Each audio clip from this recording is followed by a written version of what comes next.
like the worst day ever because everybody's dressed for the picnic. You, stand up. Yeah, in front of everybody. What's she wearing? Is that church clothes? Yeah. Church clothes. You can sit down. Okay? So when we come to church, we wear church clothes, right? Yeah. Why? I have that short. I just have to wash it with bleach. I'm not going to wear it. Okay. Unless I... Because we want to dress up, right? So that we look nice for God. Very good. Oh, shh, guys. What do you guys wear to school? Clothes? School clothes? Do you wear the same thing to school that you wear to church? Why? Sometimes. On picture day. Okay. I would eat. Okay. So on special occasions? Okay. Sometimes we wear the same, Camden, sometimes we wear the same thing to school that we wear to church, but not all the time, right? Why don't we always wear the same clothes to school that we wear to church? Because church is special.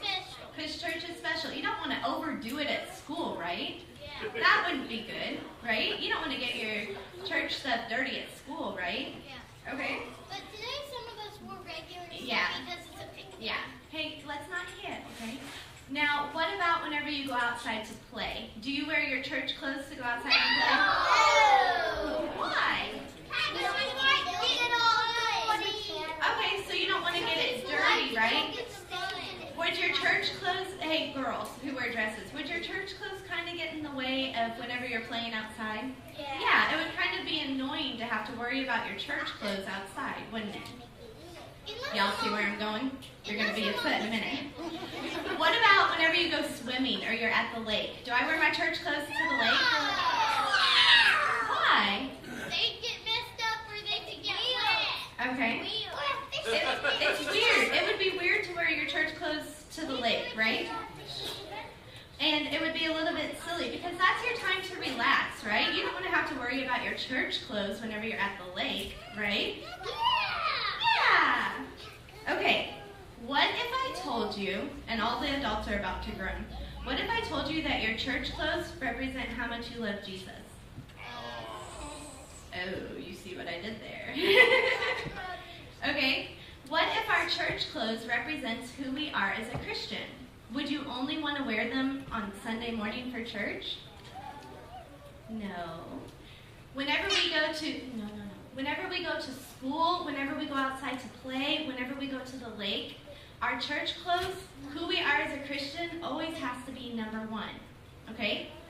But that's not how we usually live, right? Like, we all come to church and we all know that we're going to have to sit and we're going to learn about Jesus and it's going to be fun, right? You need the right clothes for the right thing. Okay, the right clothes for the right things, but our Jesus stuff should never come off, right? I'm going to read for you guys from, so basically our church clothes represent our Christian life. I'm going to read for you guys from Colossians. Is Colossians in the New or the Old Testament?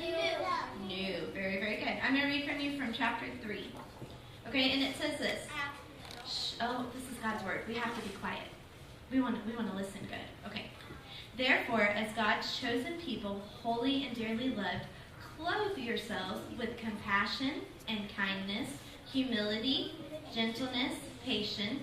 Bear with each other and forgive one another if any of you has a grievance against someone.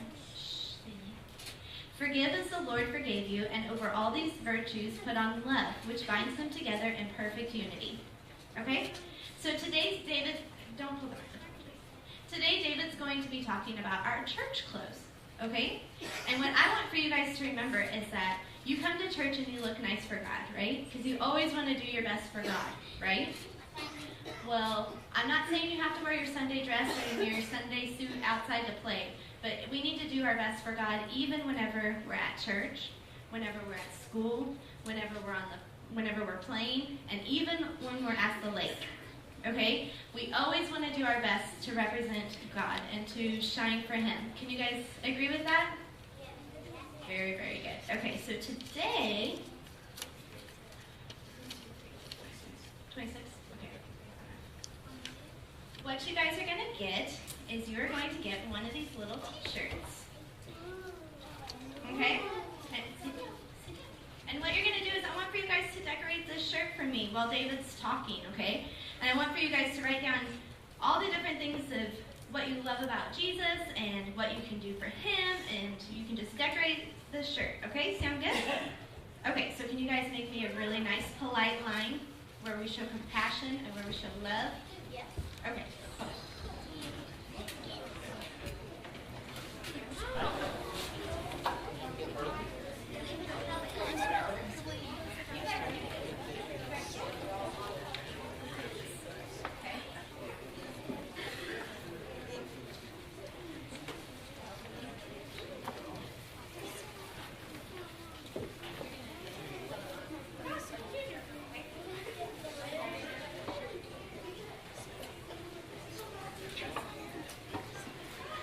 If you would, please turn to your Bibles to Colossians chapter 3. That's where we're going to be this morning.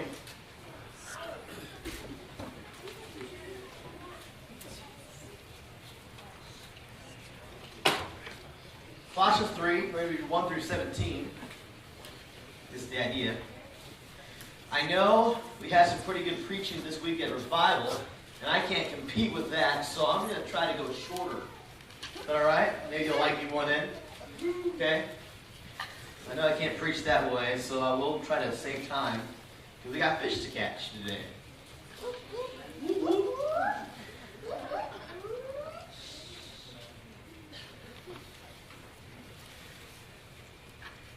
In the book of Colossians, Paul is making a case for the Christians against basically legalism a little bit and the Jews trying to convert them back to Judaism.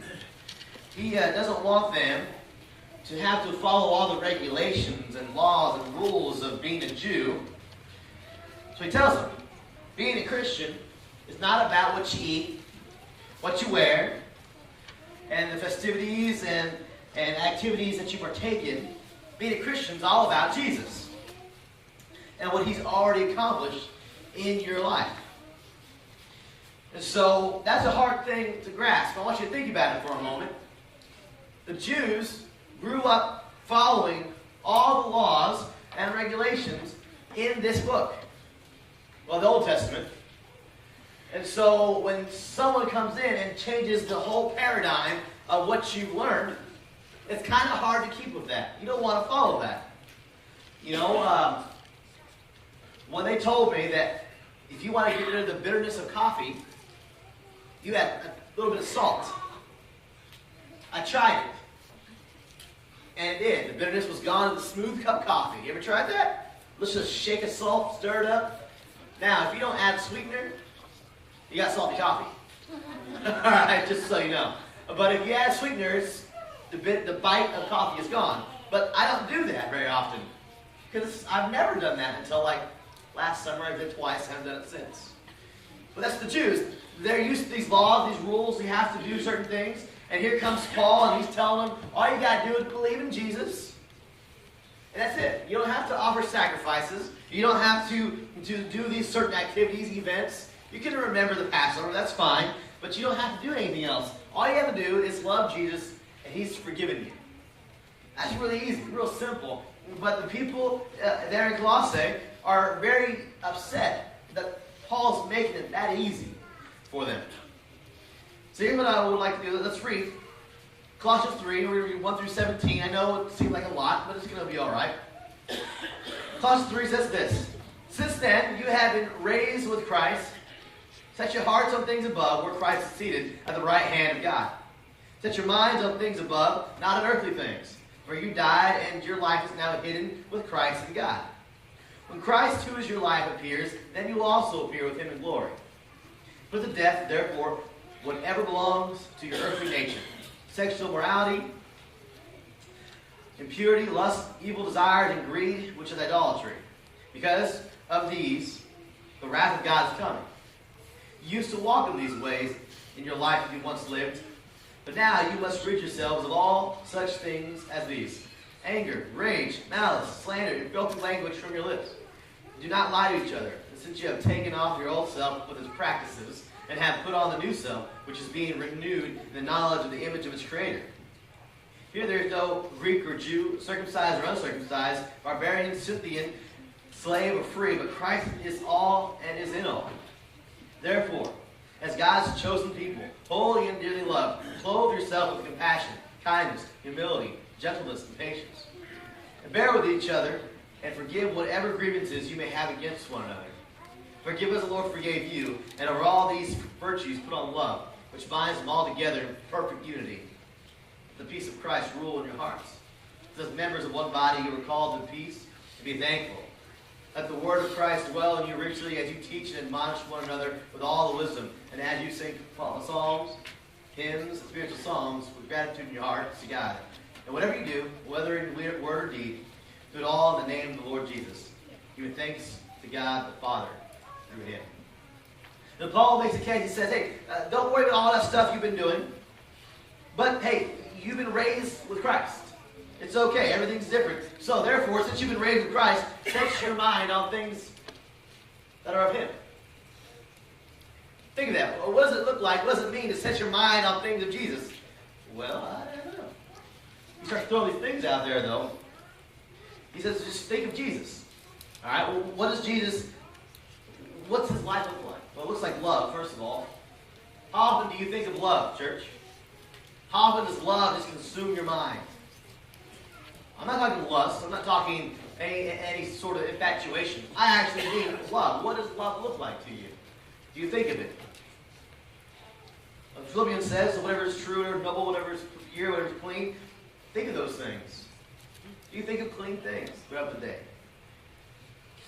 And he makes very graphic imagery here. He says to put to death certain things. He says put to death whatever belongs to your earthly nature. We're going to call that the flesh. I don't know if you understand that, but when Paul talks about earthly nature or the flesh, it means whatever our body desires. Whatever the skin wants. And let's be honest for a moment. The skin often wants things that God does not really want us to have at certain times. We live in a culture, though, that says whatever your body wants, get it. Whatever your body wants, you go out there and make sure it pleases you. Right? You've seen the news. You've seen maybe some statistics. We live in a time where whatever you want, you go get it. It's pretty easy. And no one's allowed to look down on you for doing so. You feeling sad? You feel like you need to go drink somewhere? Yeah, go drink. I can't tell you anything about it. Go drink a lot. And just do it every day. That's fine. That's what the culture says. It's okay if you want to do that. It makes you feel better. Yeah. If you want to take your wife and put her aside and be with another woman, go do it. It makes you feel good. Go do it. Church, that's the culture we live in. And guess what? It's become okay in our culture to do that. Right? No one's allowed to bat an eye at you. No one's allowed to give you an evil look. Because our culture says, whatever you want to do. If you want to be angry at people and you want to get mad at people and hurt people, makes you feel good to do that. And guess what? Our culture says, go for it. Do it. Makes you feel good, makes your flesh feel good, do it.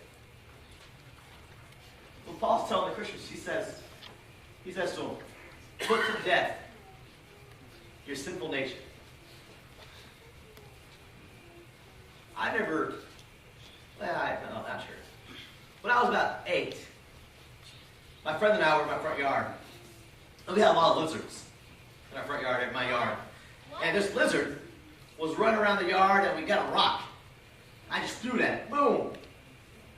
And I mortally wounded it. And then, being ornery boys, we kept throwing rocks at this lizard. And see, boys are laughing. Adults are like, that's terrible. You're mean. Well, we ended up killing this lizard with rocks. Just throwing at him. And then, after that, we felt bad. So we buried it in the little garden. That's really the first thing I ever killed with my bare hands, so to speak. I've hunted before. I've shot a rabbit in the head. That was pretty awesome at first, and then you got to clean it. And I was little, I was like 10. I'm like, I don't want to clean it. I cried, then I ate it. It was all good. Literally, it's pretty good. All right, but I've never really killed anything. But Paul says this is graphic thing. He says, put to death. The idea here is to strangle, to really make sure this thing is dead. And my question for you is, do you struggle to kill your flesh? In other words, the desires that make you happy physically, do you struggle to keep those away? Paul says, kill it. You got a problem with alcoholism. It runs in my family. So therefore, I don't give it any foothold in my life. We don't talk about it very much. I don't ever drink it. I don't even smell it. And nor do I ever go through that aisle of the store because I'm afraid of it. I put to death that part of my life. I've seen what it can do, and I don't want anything to do with it. There's a lot of things out there that you maybe struggle with, and I struggle with, that sometimes we don't put to death because we like it too much. And we live, again, in a culture that says it's okay. Whatever makes you feel good, do it. But Paul says, no. You put to death. You strangle, you kill whatever it is that makes you feel good, because your point in life is not to feel good, it's to do things for Christ. I guarantee you, Paul didn't always feel good. When he's getting stoned by the Sanhedrin, that doesn't feel good. But he put to death his earthly desires. Paul says, put to death whatever it is. He says, put to death whatever belongs to nature. And he starts naming off these things. We call them a vice list, list of sins. The sexual morality, impurity, lust, evil desires, and greed, which is idolatry. He goes on a little bit later, verse 7. You used to walk in these ways in your life once you lived. Verse 8. But now you must rid yourself of all such things as these: anger, rage, malice, slander, and filthy language from your lips. So the hardest things to do is to fix your mouth. James says if you can control your tongue, you've done great things.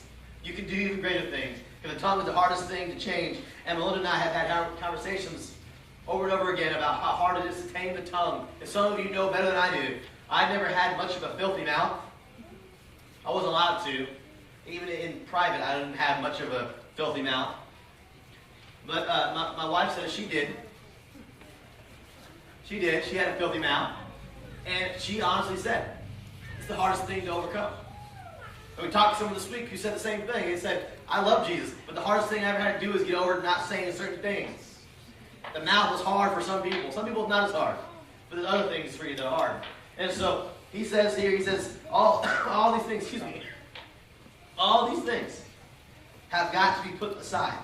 They have got to be killed. And Paul says that I train my body like a fighter so that I do these things. This is a lot to ask, is it not?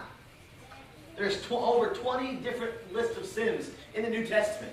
And he says all of them. You got to get rid of these things. You got to get rid of these things. You got to get rid of these things. And Paul says you got to kill them. Don't let them live. Don't allow them to live inside of you. So how does that look? I don't know.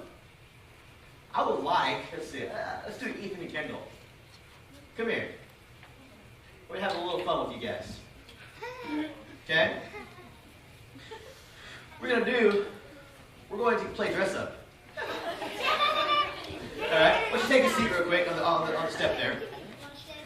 We're going to try to do something with these boys, because I kind of know them. They've been here for a while, and I want them to see this as well. Paul says that we have to be able to get rid of the things in our life. I'm going to tell you something, church. When you're older, it's a lot harder to get rid of things, isn't it? Like if you come to Christ late in life, it can be kind of hard to get rid of it because you've been doing the same things for years and years. This is a big marker, thank you. Alright. Alright, so Ethan, you need to stand up. Take you first. You're going to wear a shirt that says sexual immorality. I don't think your mom likes this shirt. We're going to hope we stay away from the shirt in real life. Okay? This arm is right there. Right there it is. Alright, so. I feel like a T-Rex, alright? Alright. And then we're going to give a little, which one should we give Kendall? What do you struggle with? I'm just kidding. Just kidding. Alright. Well, let's give him greed. Yeah, that's what I was looking at. Okay, we're going to do greed. We'll give you greed. I don't know. Maybe it's divine intervention there. I don't know. All right. All right. Come here, Kendall. So here's the deal. Good sir. We have two people up here that are wearing a shirt that have a sin on it. I don't know if it's going to stretch that. Yeah, you're the man. You're the man. All right. So over here, right there. Step a little further. All right. So you have two guys with sin, sexual morality, which we don't like, and greed, which we tend to be okay because you got to get paid. All right. But in our culture, these are both fine. In our culture, you can go to school and do this all the time. Right? Nope. Tell me I'm wrong. No. In school, in high school, in Chickasha, there's a lot of this going around. In Chickasha, there's a lot of that going around too. And even worse when Paul says we call it idolatry. Right? And so Paul says that we need to put to death, not you, and not you. What? To put to death what? These desires, the sin. Put to death this thing right here. And so he said later on, he said, once you figure this stuff out, you need to get rid of it. And then he goes on, he says, in verse 12, he says, therefore, all the stuff I told you, all this sin, there's renewing in Christ. You are new people. All right? He says, therefore, as God's chosen people, holy and dearly loved, clothe yourselves with compassion, kindness, and humility. So, here's the deal, church. I think we have a problem. The first thing we like to do is to take clothes, we put some weight on it, right? Put the clothes, and we like to just cover, right? Put this on. Same thing.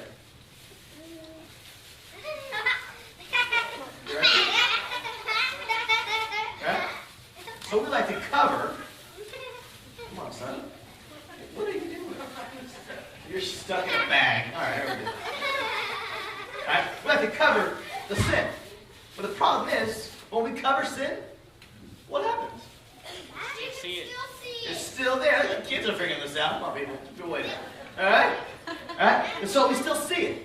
The problem is, as Christians, we just keep adding layers. Well, maybe if I do this good deed. All right? So, like, we try to take these good deeds. We'll say, kindness, kind of. All right? Kindness looks like a little one. All right? Maybe a German word. Is that a German word? No? Okay. When we say kindness, I'll put kindness on, but I don't want to quite get rid of this sin here. We do that a lot. Don't we? Let's be honest for a moment. We do that all the time. There we go. All right? We think we get rid of the underlying sin in our life, whatever we struggle with, but we don't. But we just cover it. We just cover it with good things. But you know what? You ever made potpourri? If you don't add good things, it doesn't smell good. You take some bad things and put in potpourri, it doesn't smell good. You can't cover bad smell with good smell for very long. And so here we have sexual morality. And, we do the same thing. What's some other good things they have here? Peace, I don't know. I'm going to add peace because that's the fruit of the Spirit as well. So, Kendall here, he represents greed, and so he wears the greed shirt. The problem is, he wants to come to Christ. He comes to Christ. An issue becomes, I don't want to get rid of my greed because I like it. So I'm going to try to be really peaceful. I'm going to try to be filled with peace. That way the world doesn't see my greed. And Ethan does the same thing. I'm very sexually immoral. But I don't want people to see that, so I'm going to cover my life up with be kind to everybody. And you see, there's the sin that underlies all of this. But Paul says, quickly and well, he says, you kill these things. Kill the sin that lies there. Then he says, clothe yourself. He says, what did you say? What did you say back there? He said, take it off? Is that what you said? I think I heard somebody say take it off. So what are we going to do? We're going to take off this top layer. Can you take it off? Or you can help me do it. Oh, we're getting there. You're jumping ahead of me. That's why she wrote my sermon there. Yeah. All right. All right. So, in order for this to work out properly, we're jumping ahead of the game here, Alexis. All right. All right. So, first thing you have to realize is that they don't want to do these things anymore. but it keeps calling at them. And you know what that's like. You don't want to do something, but you kind of do. Paul says, I do the things I don't want to do, and I don't do the things I want to do. And that's the battle between the flesh and the skin. We don't want to get rid of these things because why? They make our flesh feel good.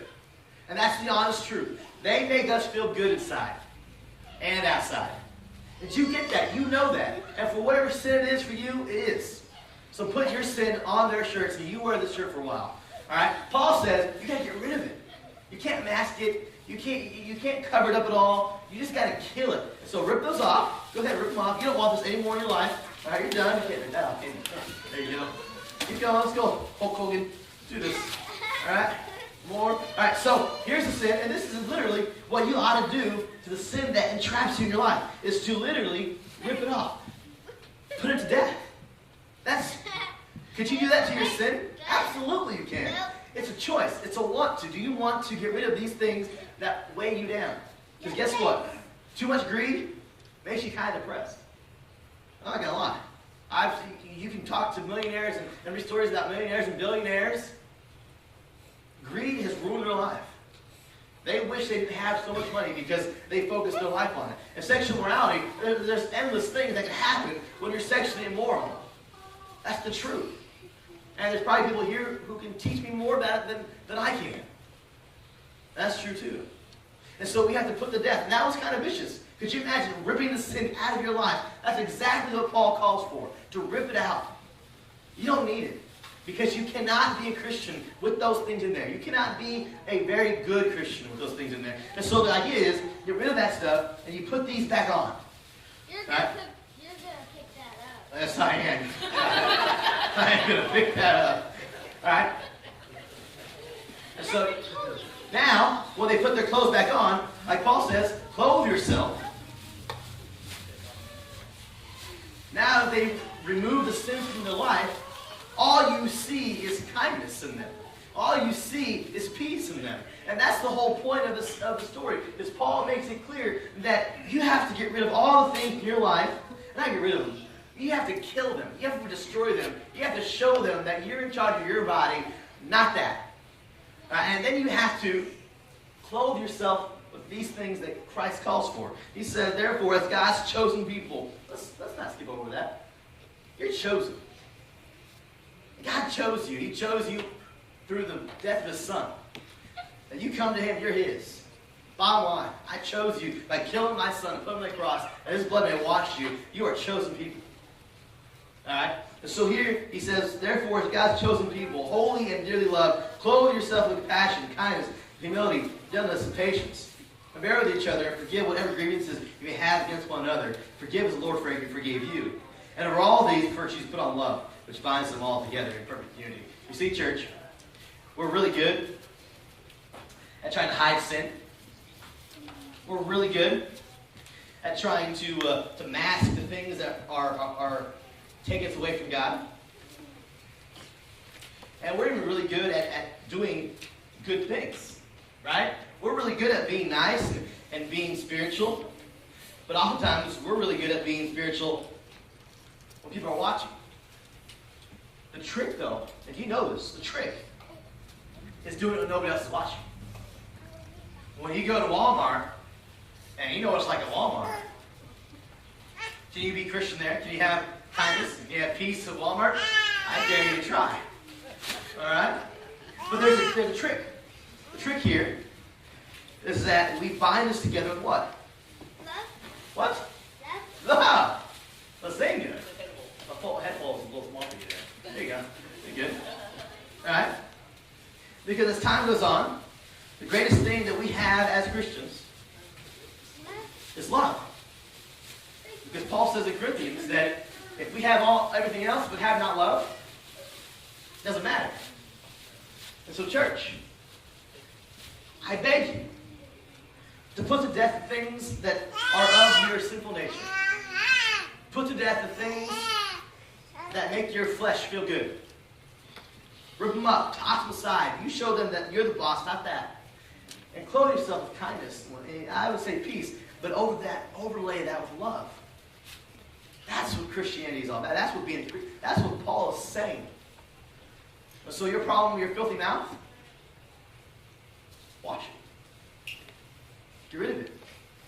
Is your problem pride? Get rid of it.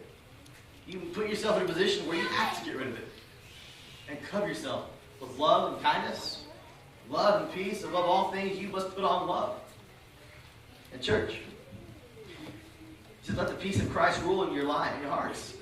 As members of one body, you are called to peace. And be thankful. Let the word of Christ dwell in you richly as you teach and admonish one another with the wisdom, as you sing psalms, hymns, and spiritual songs of gratitude in your hearts to God. And whatever you do, whether in the word or deed, do it all in the name of the Lord Jesus, giving thanks to the God the Father through him. He says this. He says, hey, read this. That's what he says. He says, read God's word. Be covered in love. Be covered in the things that Christ wants you covered in. And then read God's word so that you can effectively talk to each other. Because sometimes we know each other's sins. We hold it against them. Right? We do that, don't we? We don't do it like visibly. We don't say, hey, I know you have a problem with drunkenness, so you're terrible. We don't say that. But we do things that make people know that we know what they do. You see, church, the point of this is to get rid of all the stuff that is wrong. That's uncomfortable. But the trick is to put on love, kindness, patience. You guys can go. If you like, you can keep that too. You look good to me. Give him a hand real quick.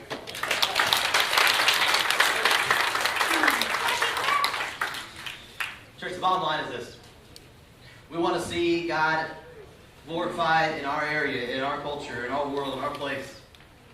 We have to put away the things that belong to sinful nature. The bottom line. And I know sometimes it takes time. It takes practice. It takes training to get rid of the things that really affect your flesh. I know some of you have been Christian for a long time and you still struggle with certain things. I'm not saying that struggle's ever going to stop. But if you want to be the Christian that you want to be, if you think of that, if you want to be the Christian that Christ wants you to be, you got to master yourself. You got to beat yourself spiritually. It put to death the things that God hates. And that's sin. Don't make excuses for it. We do that well. I do that because. No, none of that. That word just slipped out of my mouth. Okay, fix it. Fix it. I just had a couple of drinks. Well, you know what? If it's a struggle, don't do it at all. You see, church, I'm not here to judge anybody because I am worse in many ways than many people. But I understand. If I'm going to be a Christian, I must wear the clothes that Christ has given me. And get rid of the clothes that the world gives me. And I challenge you to do the same. Let's pray. Father God, you're good. Father God, you're more than good. If we had any better words other than awesome, then I would use those as well. And God, I thank you for being patient with us. Your word says that the sins that we have should bring wrath upon us, but the death of Christ saves us. God, thank you so much for being willing to save us from all the simple stuff we do. Thank you for giving us a spirit within us that helps us along the way. And I ask that you be with those here, as they struggle with whatever sins are in their life, that they wrestle, they practice, they train, and they beat their bodies, that it may not cause them to sin anymore. God, thank you for what you do. In Christ's name I pray. Amen. And if you're here and needing Christ, we'd love to have you come up and talk to us. If you're here and you need maybe some encouragement in your walk, we'd love to do that as well. If you're here and you just need to renew some faith, let's talk about that. Please stand and sing. If you need to come forward, please do.